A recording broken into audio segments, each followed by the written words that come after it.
Before we remove an existing fence, let's look at why it is there. Probably the most important place to look in this case, from a legal and human rights perspective, is in the Ontario Human Rights Code, which is the law.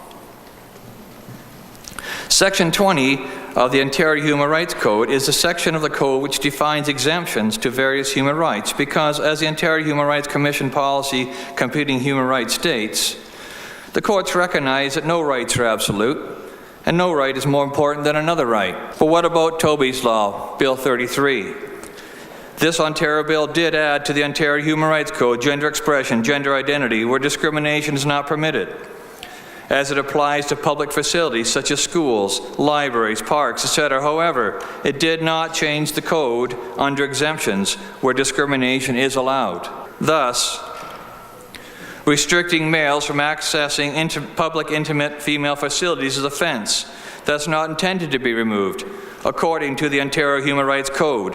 Is there a need in Ontario for males who identify as transgender or gender nonconforming to access public intimate female facilities? No. We urge the City of Hamilton to adhere to Section 20, subsection 1 of the Ontario Human Rights Code, the law. Do not remove the fence which ensures public decency for females and males in public intimate facilities. I close. Let's take a 10-year-old girl as our example, and let's call her, for the sake of this argument, Abigail. Her dad has taken Abigail and her brothers to the pool. She goes to the change area designated for females.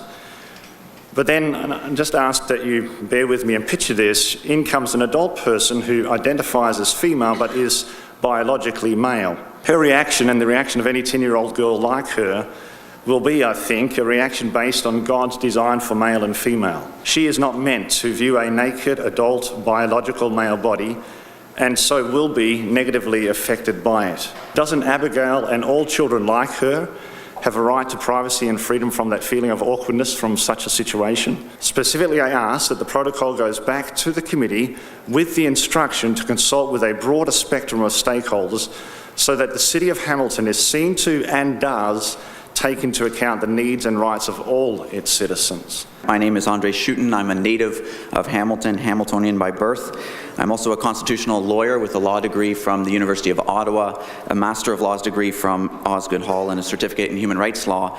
I've reviewed the proposed City of Hamilton Protocol for Gender Identity and Gender Expression, as well as the Ontario Human Rights Code and other documents from the Ontario Human Rights Commission, and have come to the conclusion that while there are some sections within the protocol that can be commended, and I do commend those who worked on it, there are other sections that still require some amendment in order to improve and strengthen this document. Some recommendations for improvements.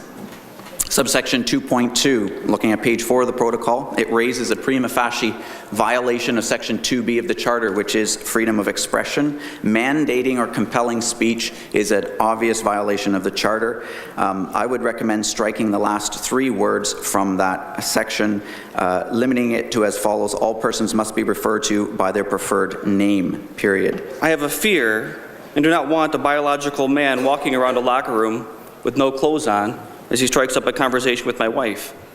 I can speak as a father of 4 who's concerned about similar situations and the confusing and truth-denying society my children will grow up in. There's a shift taking place in our society, and it's a morally degrading shift.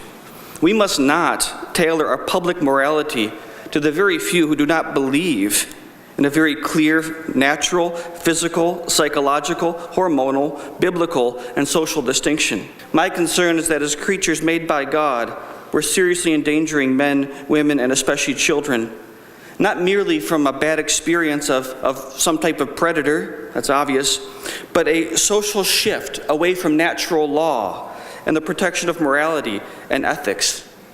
When a society itself tramples upon morality, the society over time begins to erode. As those who stand for a safe and healthy society, I ask that you do not approve this protocol as is. You take it back to your committee to amend it, or you reject it altogether. But there is a better way forward, and it's not this way. Thank you.